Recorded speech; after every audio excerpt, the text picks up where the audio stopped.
Radio nationale sur les réseaux.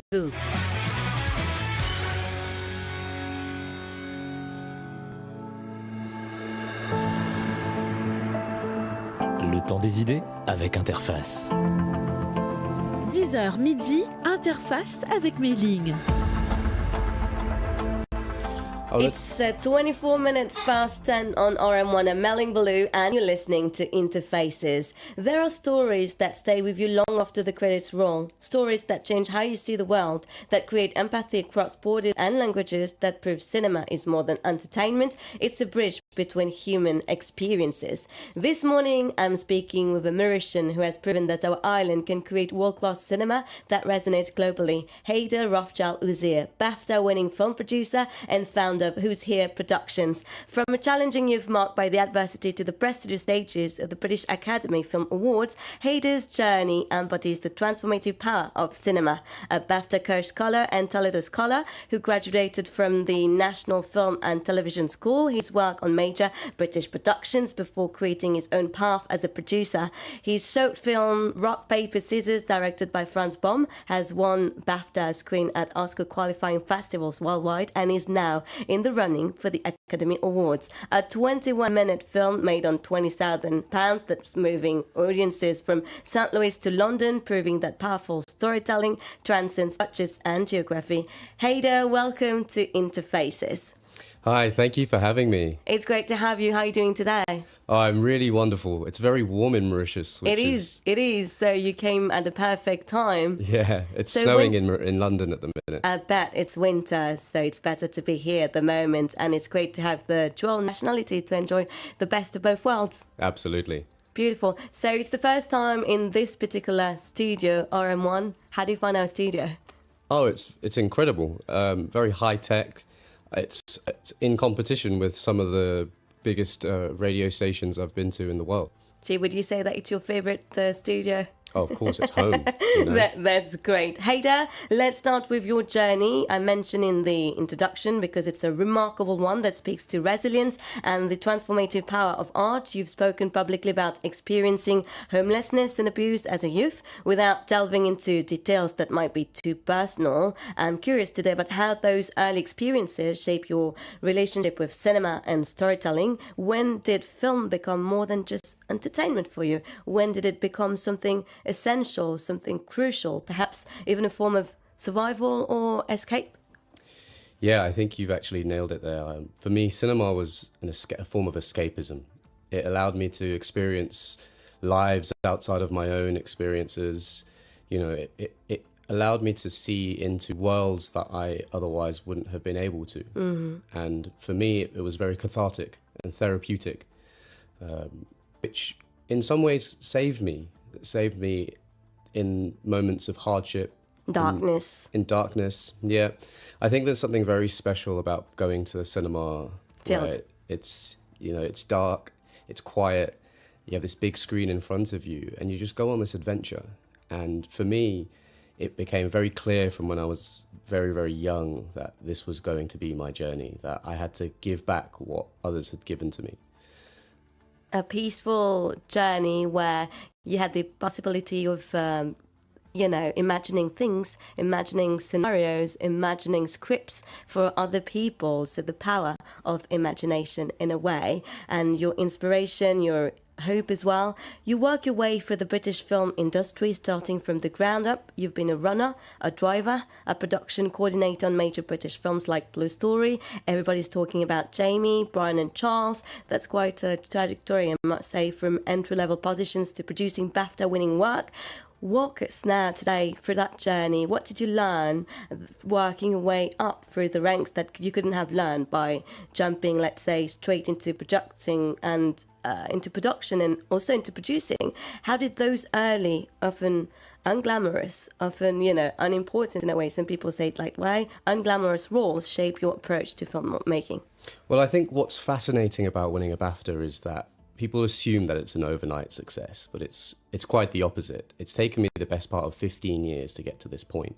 And much like you've said, you start from the very, very bottom. It's an entry-level role. You come in, you start with what's called a runner. Yes. For anybody listening, if they're looking to get into the film industry, that's the very, very entry point. So you started by making tea. Yeah, exactly that. You make tea, you make the coffee. Yeah, you carry the bags, you drive the vans. You run errands. Yeah, and then the best way to do that is with a smile on your face. Yeah. Because the more you do these types of roles with passion and ambition, the more you can climb through the ranks up into a sustainable career as a filmmaker. Slowly but surely, and you made it. You're the perfect example of success. You were awarded both a BAFTA Kirsch Scholarship and a Toledo Scholarship, the latter given by Duncan Kenworthy, renowned producer and former BAFTA chairman, to pursue producing fiction at the National Film and Television School. So these are incredibly prestigious scholarships. What did that recognition mean to you personally, especially given where you'd come from? And what did studying at the NFTs teach you about producing that you couldn't have learned solely through on-set experience? Yeah, so I think receiving those scholarships to go and get my master's degree at the National Film and Television School, the NFTS for sure is ranked one of the best film schools globally. Mm-hmm. And it was both humbling and inspiring for me because it allowed me to kind of really focus on the craft of producing, especially at the level that I'm aspiring to. You know, you're looking at films, if you're looking at films here in Mauritius in the cinema, you know, those films are usually released globally. You know, they join the conversation globally. And those films, they cost hundreds of millions of dollars to make. So to be able to make those films, you have to learn how to both get the money for it, how to use that money, and then how to then recoup that money and then some. So the school itself, along with those scholarships, allowed me to really understand that whole process to be able to execute it at a global level. Definitely. You founded Who's Here Production. Tell us about that decision to create your own production company rather than joining an established one. What is the mission and vision of Who's Here? And why was it important for you to build this specifically as a vehicle for what you call cinema of wonder and impact in your previous interviews, films that both move audiences aesthetically and carry social weight?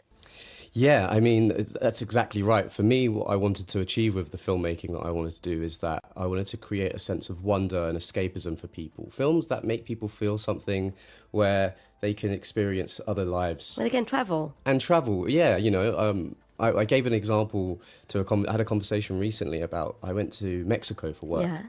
And I went there during what's called the Day of the Dead, which is a very big cultural experience over there. We celebrate it here as well. Yeah, okay, we do. And it's such a beautiful experience to experience in Mexico. But I wouldn't have known about that if I didn't see a film called Coco, which is a Pixar movie. Exactly. You know, watching that film, a beautiful film, it's a family movie. Animation movie. Yeah, and it allowed me to kind of go to know what that is before going there. So the reason why I wanted to create a company and not work for another company is I wanted to be able to shape those storytelling, those films and the storytelling in a way that I can feel confident and proud in terms of a legacy that can leave something behind once I've gone. So in order to feel legitimate about it. Yeah. To have that feel legit. Yeah. Okay, to have that sense of professionalism. Of course, you know, we're operating at a scale here that's global. You know, we're touching the US, we're touching the England, we're touching Mauritius, and further and wider. So, you know, there's a sense of responsibility as well. And when you're leading a company and you're a producer, it's you know, you're responsible for the people who are working with you. You're responsible for the stories that people are trusting you with. So it's quite a big responsibility, but it's very humbling to be able to do so. It's an humbling experience, definitely. In previous interviews, you've spoken eloquently about storytelling as a tool for creating empathy and understanding across cultural boundaries. In your BAFTA acceptance speech, you said yourself, storytelling shapes how we see the world and each other. Its power reaches beyond the screen. It changes lives. That's a bold claim in an era where we are oversaturated with content, where attention spans are fragmenting, where many people see film as just entertainment. Make the case for us. What does and why does storytelling still matter in 2025? How does it actually change lives and perspectives in concrete ways? I think what storytelling does is it sparks conversation and it sparks imagination. And in a world where we're oversaturated by content, people are scrolling endlessly on their phone, doom scrolling on their phone. I think storytelling in film kind of helps shape the conversations that we have with each other, with our families, with our friends, around politics, around things that are happening in the world. I think storytelling allows us to understand it beyond just facts and tidbits and sound bites or little bits of information. It's Storytelling is the prose version of it. It allows you to put it together in a way that us as humans understand things. So yes, storytelling changes lives. You mentioned both for those who experience the stories and, in some cases, for those whose stories finally get told and heard. You've also said you're inspired by how people's lives impact their sense of self and perspective, and how using film as escapism can help those enduring hardships. This suggests a dual function for cinema, both as a mirror reflecting difficult realities and as a window offering escape or hope. Some filmmakers lean heavily into social realism and confronting hard truths, others into escapist entertainment. So you seem to be yourself, arguing for both simultaneously. How do you balance those potentially contradictory impulses in your work? Can a film be both unflinching in depicting hardship and still offer hope or wonder?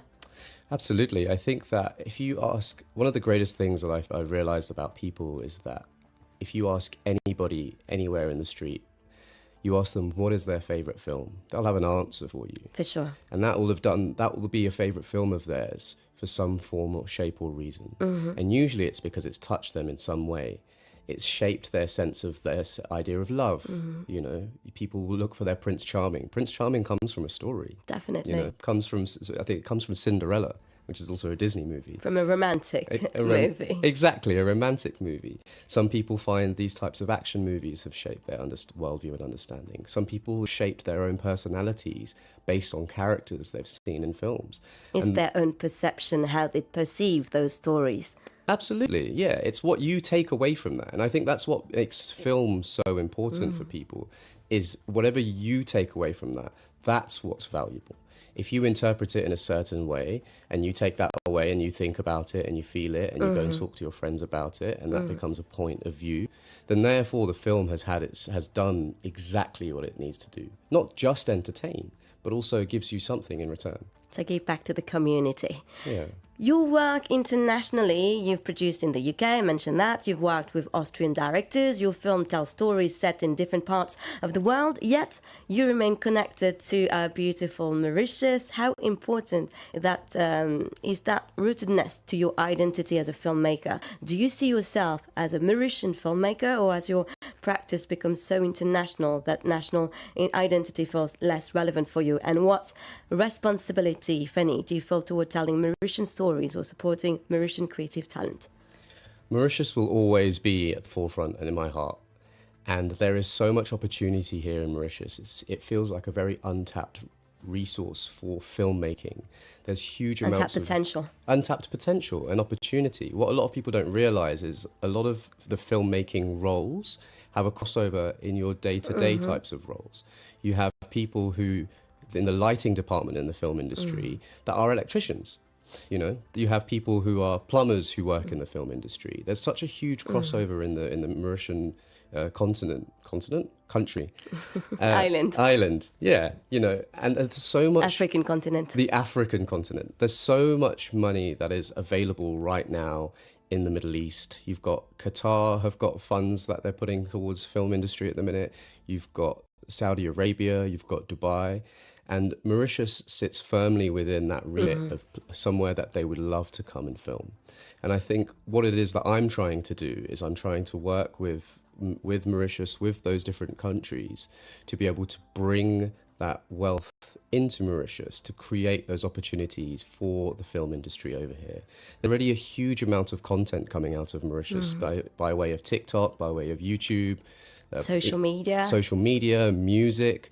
There's such a vibrant and rich culture in Mauritius that the world is looking to tap into. And I think that with more people like myself who joining the cause in a way. Yeah, we want to champion this talent that is coming out of Mauritius and be being able to create those opportunities, like looking, one of the things I'm looking to do is set up a studio in Mauritius that allows for these types of films to be made within Mauritius, that then grows the economy, brings forth a lot of the filming into Mauritius. And change the whole ecosystem. Yeah, I think, from the generation above me, film was always perceived as not a real thing. And yet, you look at my family and my parents, they would watch constantly. They would watch movies and TV. I think now with the rise of content being made, with the rise of YouTube and TikTok and Instagram and all the social media, I think there is now an appetite for filmmaking within Mauritius. And I think once you create those opportunities for those people to be able to find a career, because what's really important is that this is not a hobby of mine. No. This isn't a side project. It's a mission. This is a mission. This is my life. This is my career. I live this day to day. Fair play to you. That's a great mission, and I can't wait to see where you take it. And what you're bringing to this country, what you're bringing back to your country. Exactly. Let's talk now about Rock, Paper, Scissors, the film that's brought you to this moment in your career, the BAFTA, the film that's actually changed your life. First, the genesis. How did this project come about? What was the initial conversation with director Franz that sparked this collaboration? And how did you decide this was a story that needed to be told? Sure. So the film, it's based on a true story about a young boy and his father who set up a makeshift bunker at the front line of war. And whilst they're waiting for an evacuation, their bunker is getting increasingly compromised by the enemy soldiers. Yes. It's set in the 2022 Ukraine invasion, which is still ongoing now. So it's ever more relevant as it was back at that point. For us, it was an important story to tell because with conflicts globally, a lot of people might feel like they're quite far away, or they are reported usually in large numbers, 10,000 displaced, 600 drones, 500 missiles. It's just too large to comprehend these types of numbers. And this is why storytelling is really important, because if you tell a story about a young boy, could be your brother, it could be your nephew, could be your cousin. You tell a story of a young boy and his father who are caught in the center of this conflict. They are civilians like you and I. When you tell a story about that, it becomes relatable in a way that people can feel empathy for those people, can feel that they need to say or do something about it. And that's what sparks these conversations globally. And I think that's where a lot of the success from the film has come from, because it hits geopolitical leadership in a way that just simple fact finding and fact telling. So it's something global, something much larger. That conviction that you just mentioned that the film could serve something larger than just your careers that made us and made you willing to take on those challenges. The film's title, let's get back to that, Rock, Paper, Scissors, carries obvious symbolic weight. It's a children's game that takes on darker meanings in the context of the film. Everybody knows that game. Let it be in Mauritius, let it be in France, let it be in the UK. So explain the symbolism for us. What does that title represent in terms of the film's themes of chance, survival, and the arbitrary nature of violence? Yeah. So Rock, Paper, Scissors, as you know, is a children's game, but there's two elements of the reference in the title. One is the loss of innocence. Rock, Paper, Scissors typically is a children's game. But in the context of this film and in the context of war, your innocence is destroyed by violence. And also the idea that really and truly there are no winners in Rock, Paper, Scissors, as there is no winners in war.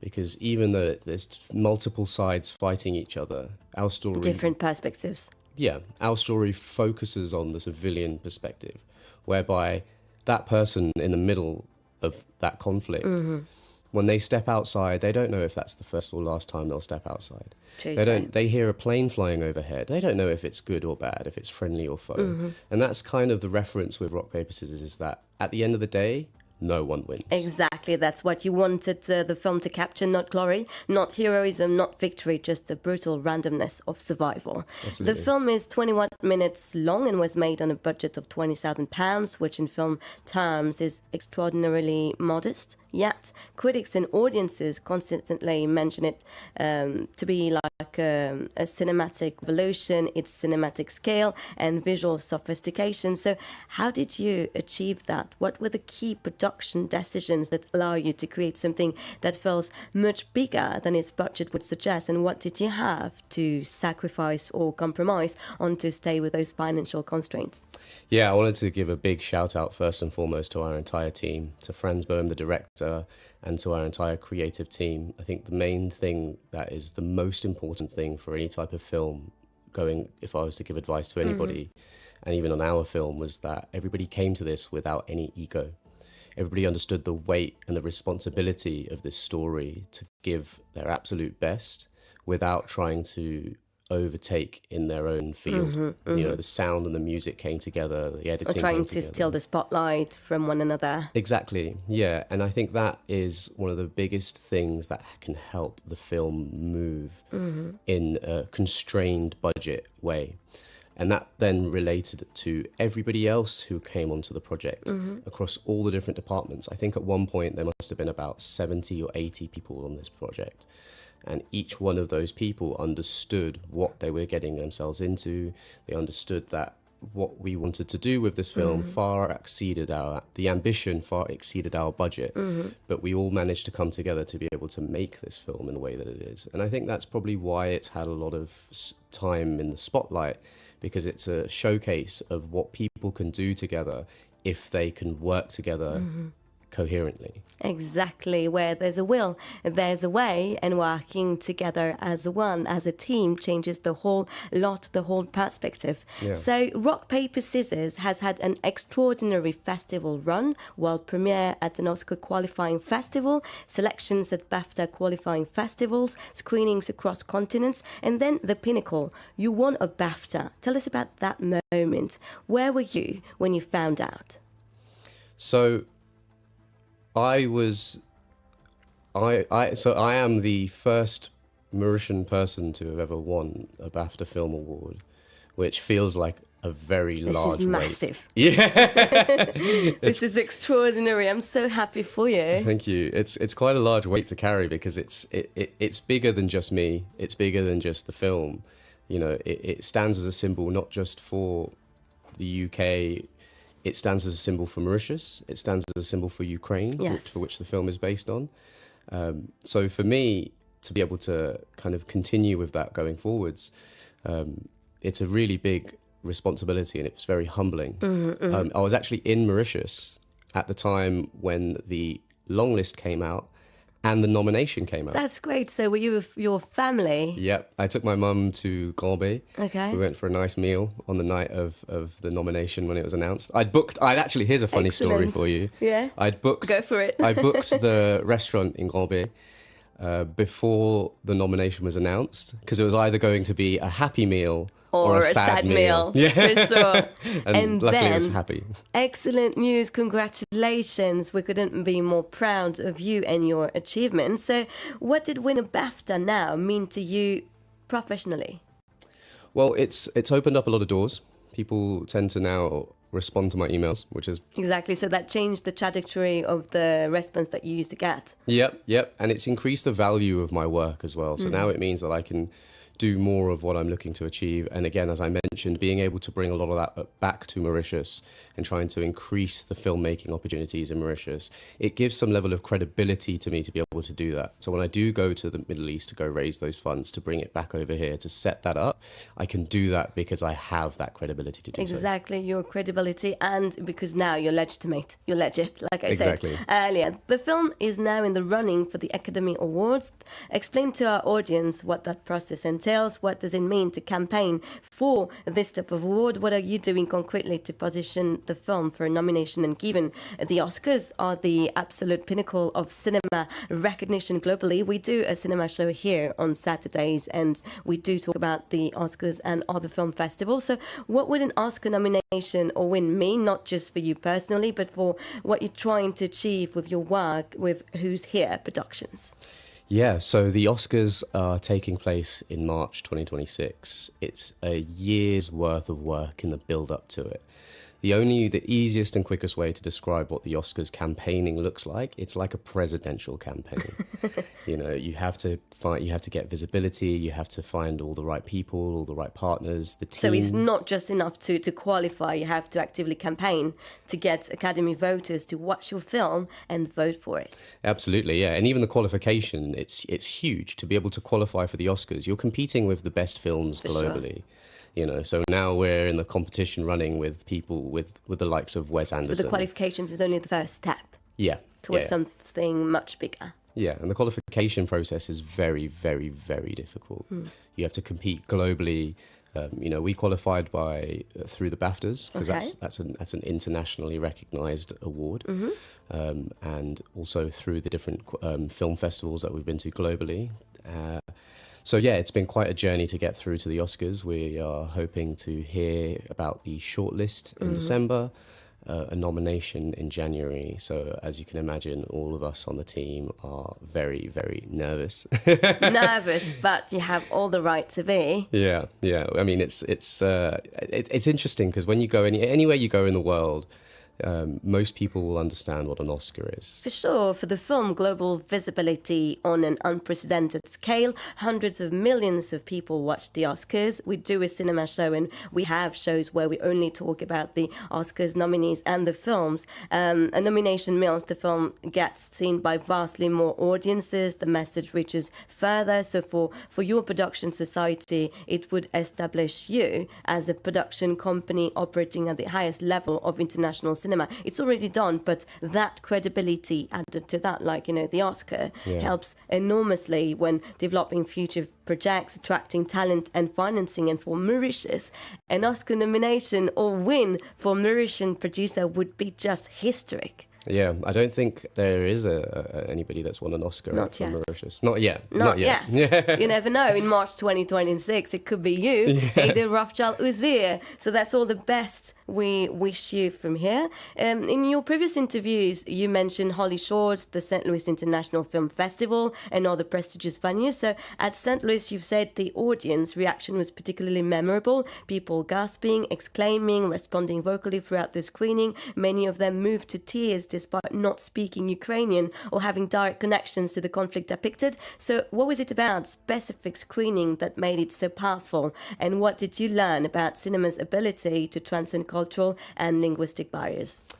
You know what? I love the Americans because they're so vocal when they're in the cinema. And they do voice out their opinions. Outside and inside the cinema. What was really fascinating about screening, when we screen this film, it's always in a cinema. It's quite large scale with the music and the sound and the screen. And the feedback we get whilst that's playing, a lot of people, as you can imagine, being the filmmaker, I've seen the film over 100 times. So I don't really watch the screen. I watch the audience. People. Yeah. And it's so fascinating to see how people respond to the storytelling and how they respond to the filmmaking, because what this film does for a lot of people is it takes them on that journey, but it also puts you in a position where you think about your own morality and what would you do in a situation like that. So in St. Louis, when I was watching the audience watching the film, people would be so loud about how they would feel. They're shouting at the screen, and that's so fascinating to see because it's so rewarding. I have no connection with these people. They're not my friends. You don't know them. Yeah, they're not my friends. They're not filmmakers. They don't. You didn't pay them just to do that or say this particular sentence. No. Yeah. They're just people enjoying the movie. Strangers off the street. They have no reason to give that to me or to the filmmakers, to the other guys in the team. That's even more rewarding. Yeah. So to be able to see their real life reaction is what filmmaking is it's about. all about. Definitely. The film has screened at Oscar qualifying festivals now in multiple countries. You're in the thick of award season, but beyond the accolades and the campaign, what has this journey with rock, paper, scissors taught you about producing, about collaboration, about the kind of filmmaker you want to be? How has this particular experience shaped your vision for what comes next? I mean, that's a really great question. And I think for me, the biggest takeaway is that film operates and intersects at a geopolitical level. It feeds so deeply into the way that people think, the way that people feel. It's more than just something that you watch on a screen. It's in conversations in Washington DC, at the UN. You know, we have recognition and support from the Ukrainian president. For sure. So for me, the filmmaking, you know, this started off as a short film with a bunch of really talented filmmakers. And now, you know, I'm sitting here opposite you in a radio studio. In Mauritius. Back talking home. About it. Yeah, we're talking about it. You know, the impact of filmmaking and storytelling. I think if there was anything I would give to the audience is that, you know, you have a voice and it's very powerful.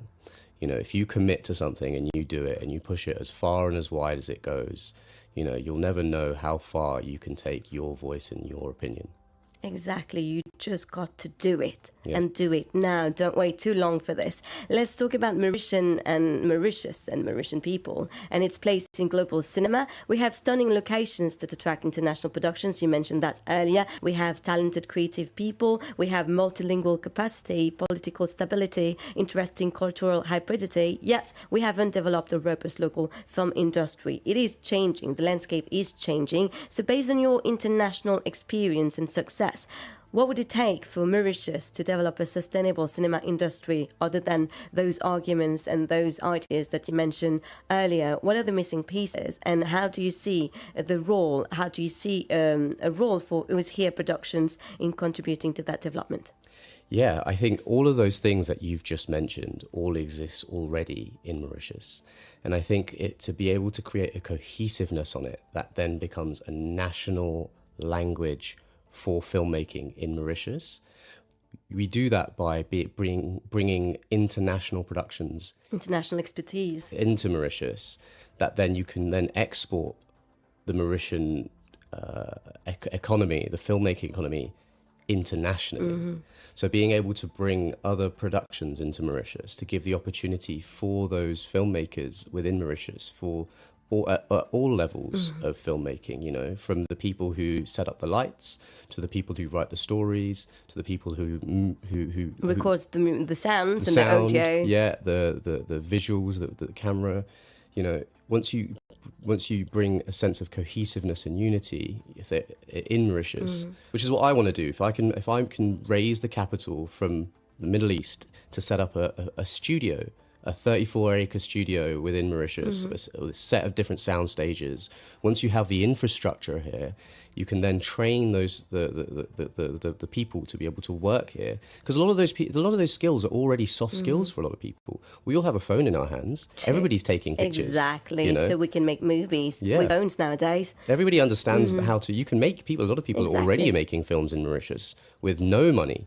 You know, so the skills are already here. It's just and about... some films are already, you know, on the international level. Let's take The Blue Penny by John Rabbo, for instance, that's been broadcast on Canal Plus on different channels as well, and it has been nominated at different film festivals. Yeah. So there's already a lot happening. And even in slowly Bollywood as well, there's a lot of exactly. Bollywood movies. So in this region, people want to come to Mauritius. People want to shoot in Mauritius. We just need to make sure that we can become a cohesive... talent to then export into externally. And I think that with a lot of my championing that I'm going to try and do, I'm going to Dubai in a couple of weeks to try and find investors. There's a lot of money over there for filmmaking that they want to bring into places like Mauritius. Invest. Yeah. So that's it. We just need to create the opportunities, fill those roles, and then export that content out. Let's cross fingers for you, and I hope all this will happen in the near future. Your personal journey from homelessness and hardship to BAFTA winner and Oscar campaigner, it is itself a powerful story. So what would you say to young Mauritians, particularly those facing their own adversities, who might hear your story today and wonder if they too could pursue careers in creative industries that often seem inaccessible or reserved for the privileged? What advice, what encouragement, what practical steps would you offer today to them? Yeah, one of the biggest things I would say to anybody that's listening is you just need to do it. Keep doing it. Don't worry about how much it's going to cost. You know, if you've just got a phone, use your phone. If you've got an idea, just write it down. Keep going. Everybody will tell you that it's silly. Everybody's going to tell you that it's not a good idea. Everybody's going to tell you that it's not a real job, it's not a real thing, and that you're wasting your time. The key thing is to take that and use it internally to continue to keep making it. Because the reality is, you become a filmmaker when you make films. And if you make your film on a phone, you make your film on a really crappy camera, you make your film with like poor sound, you've made a film. You've done it. You know, what you do becomes what you say. Exactly. It's what you project out to the world. That's what you attract in a way. Hader Rothschild, Uzier, from homelessness to the BAFTAs, from Mauritius to the global cinema now stage, a producer who proves that storytelling can create empathy across any boundary, that wonder and impact are not contradictory but complementary, that our island can create cinema that changes hearts and minds worldwide. Rock, paper, scissors, 21 minutes that move audiences to tears, that carry the weight of human experience, that demonstrate cinema's enduring power to make us see and feel beyond our own lives. This is why storytelling matters. This is why cinema, when done with conviction and craft, can indeed change the world. Hader, it was great to have you on our show today. Any last message for our audience today before leaving us? Yeah, I think thank you so much for having me. I've got so much love for Mauritius, and I feel that in the near future, we're going to have Mauritian films out in the world. You said it all. That was The Faces today on RM1 and Meling Balloo. I was delighted to be with you today. See you in 2 days.